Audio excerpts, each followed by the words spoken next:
Hi everyone, this is Matt from tracyandmatt.co.uk, and courtesy of our friends over at Currys, we have the new HTC Nexus 9. I'm going to do a little unboxing video for you and take a little look at the tablet itself and take a look around. So first of all, on top we have the tablet itself, which I've already discovered is not the easiest thing to get out of the box, so let's just tip that out of the way. Put that to one side for 1 second. We have a micro USB sync charge cable I won't bother to unwrap, and then a USB wall charger. Again, I won't worry to unwrap that. I guess we've seen all those before, but nevertheless they do come in the box. So the tablet itself, it's quite lightweight actually, and that's one of the things that sort of I find fairly noticeable sort of from the get-go. Only 425 grams, and it does feel quite lightweight in the hand, as it were. So taking a look round, well, I guess we'll start on the front. On the front we have obviously the display itself, which is an 8.9 inch 1536 by 2048 pixel display to give us a 281 ppi pixel density. It is obviously full capacitive touchscreen, and it's an IPS LCD touchscreen capable of supporting 16 million colours, and it has Corning Gorilla Glass 3 on the front of it also. On either side we do have loudspeakers, so kind of similar in a way to the loudspeakers that we have on the HTC One, M7 and M8, where we have the speakers on either side. They are forward facing, which is fairly unusual in the tablet market, tend to be on the back or on the sides, but HTC obviously firmly believe that forward facing speakers are certainly the way to go. And obviously if you're watching a film in this orientation, then you do have the stereo effect from the speakers themselves. Secondary camera, which is just here at the side, turn around this way, just at the top there, is actually a 1.6 megapixel forward-facing camera. Obviously not the same one that we see in some of HTC's other high-end HTC One devices, being sort of only a 1.6 megapixel, but it is capable of 720p video recording should you want to do so. So looking around the sides, we don't actually have anything on the left-hand side. The bottom, all we really have is the micro USB sync and charge connector, and then a tiny hole which is actually a microphone. Around to the other side we have an up and down volume control and a power button, and then we also do have a secondary or an additional microphone just there at the side. On the top we have the 3.5mm headphone jack, which is a 4-pole, so you can plug in a wired headset which would have an inline microphone. Interestingly, not supplied with the device itself, so you are kind of forced to either use your own headphones or go and splash out, get a wired headset to go along with it.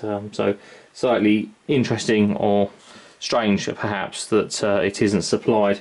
On the back, well, obviously we have the large Nexus logo with the HTC on the bottom, and it is actually this sort of soft touch and has a soft feel to it, almost like a silky feel to the back, makes it sort of like easier to grip.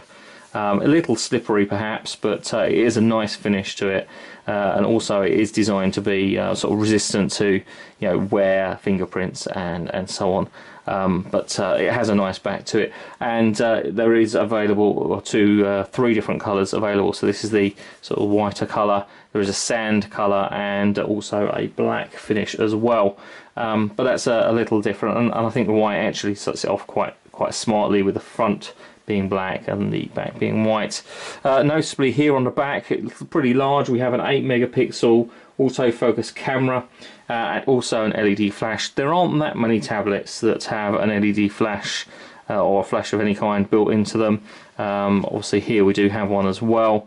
It isn't the same camera that, again, it's not the same sort of camera that we have on some of the other high-end HTC devices. It's a slightly more conventional 8 megapixel, capable of 1080p video recording at 30 frames a second, a stereo recording thanks to those two microphones.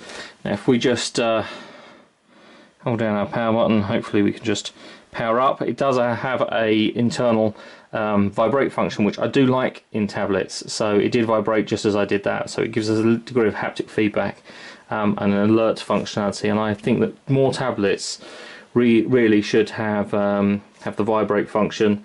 And indeed, I don't see why it can't be built into laptops for that sort of silent operation. But nevertheless, so let's run down the rest of the specification. In terms of dimensions, 228 millimeters wide, 153.7 tall, and it's only 7.9 millimeters thick at the thickest point. So a pretty slim and thin device indeed. I've already mentioned 425 grams, so it is pretty lightweight. The model I have here is a 16 gig model. 32 gigabyte storage models are available, and it's basically subject to sort of like territory, but 16 gig model here with 2 gigabytes of RAM, Wi-Fi supporting 802.11b, A, B, G, N and AC standards with dual band, Wi-Fi direct, DLNA and Wi-Fi hotspot modes. We also have Bluetooth 4.1 with A2DP support and aptX. And the micro USB socket on the bottom here does support USB 2.0. Geotagging through thanks to the GPS, along with obviously taking the pictures. So we have built-in GPS, Android OS version 5 Lollipop. This has an NVIDIA Tegra K1 chip CPU, which is a dual-core 2.3 GHz Denver CPU with a Kepler DX1 GPU. Accelerometer, gyro, proximity sensor and compass built in, and the GPS does also support the GLONASS and a GPS, assisted GPS also. I think that kind of covers the basics in terms of specification. Let's have just a quick look through. So we will set into United Kingdom, and we'll go ahead and connect ourselves to a wireless network. So we can see the keyboard there, bottom, as you would completely expect. The fact that it's got the newest OS on here, you do have a slightly different look to the keyboard, sort of distinguishing it from earlier versions. So let's go and connect. So we should be connecting up.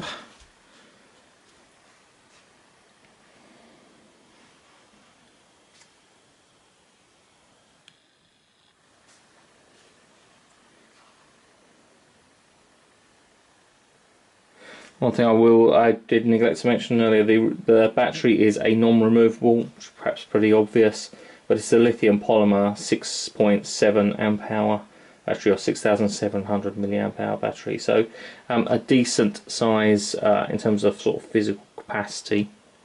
This is all about signing into our Google account, which I am going to skip for just the moment. Again, you'll see these setup screens are somewhat different with the latest version of Android, so we're going to skip through as quickly as we can.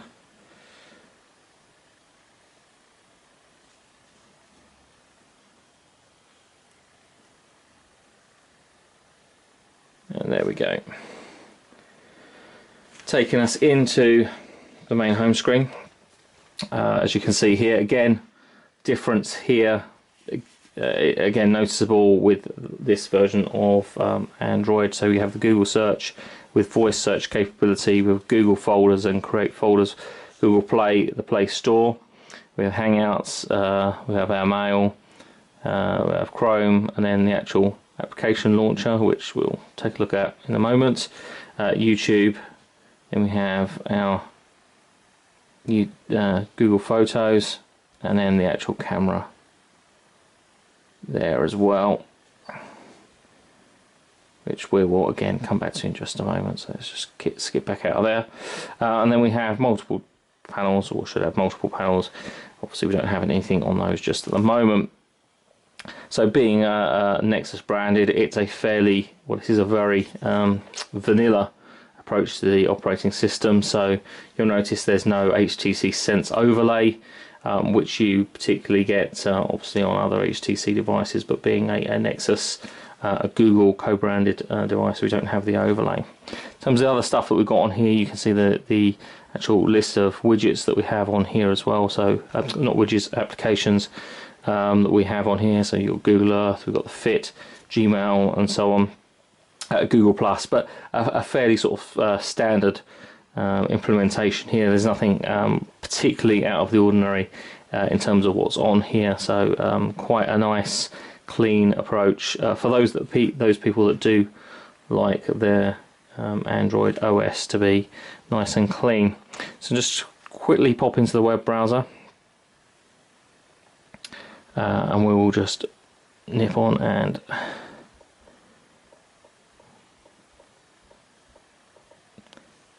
being lazy, I'm going to do a Google search. There we go. And what you probably can't particularly pick up from the video here is just how nice that display is. That 2K display is working really quite well. So we've got the responsive design here picking up. So the full page design, as you can see, it's loaded really quite quickly. Obviously we're using broadband and a Wi-Fi connection, but gorgeously smooth scrolling. And the text, even the small text and an arm's length, I am easily at full stretch on an arm's length, is really nice and clear, absolutely perfectly readable, working quite nicely. We can do the usual sort of, apparently we can't do the usual sort of double tap to zoom in and zoom out.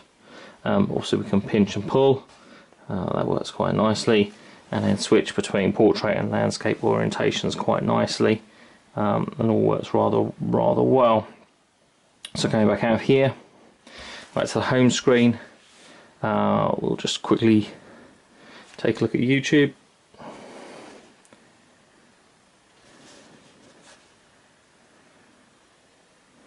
Again, I will skip the account.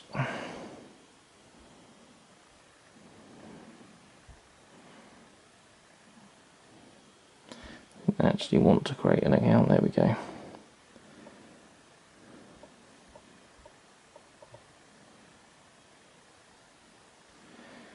Quickly take a look at some of our YouTube videos here, and I'm just going to grab one very quickly. Let's take a little more recent there.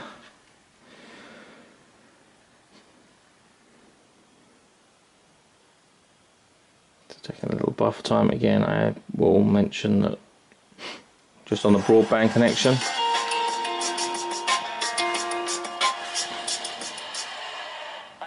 I'll turn that volume down. Again, what you're not going to be able to appreciate in the video that we've got here is that the stereo speakers are pretty loud, and obviously hence my turning it down, they are quite loud.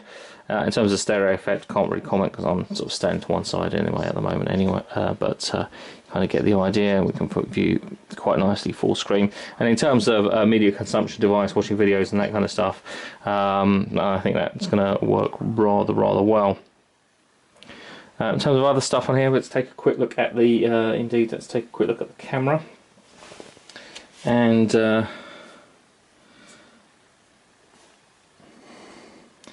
open the camera application. So we have our settings down the side, and along the side here we've got the photosphere, the panorama, different shooting modes for lens blur, the camera and the video modes, all quite straightforward stuff. And then our main settings also down the side here for the different settings for video shooting and so on. And it's just something that I have to hand. Fairly tricky object, I suppose, in terms of how glossy it is, and take a quick snap of that, and oops.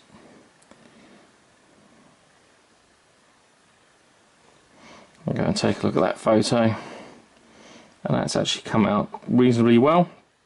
You can see that it's picking up the striae around the brushed stainless steel of that, and also the weave of the background quite nicely. So working rather well. Look out there. So let's just pop in. I'm going to sign into the Play Store and quickly download we'll download Quadrant and just run a quick benchmark. So I'll pause the video while I just go and download that. Okay, so we've got our copy of Quadrant installed, so we'll just run a full benchmark. I'll swing around this way because Quadrant runs around this way. Let's take a look at how we get on. So it seems to be running fairly rapidly, 75 frames a second. It peaked out there just a moment ago. Seems rather smooth.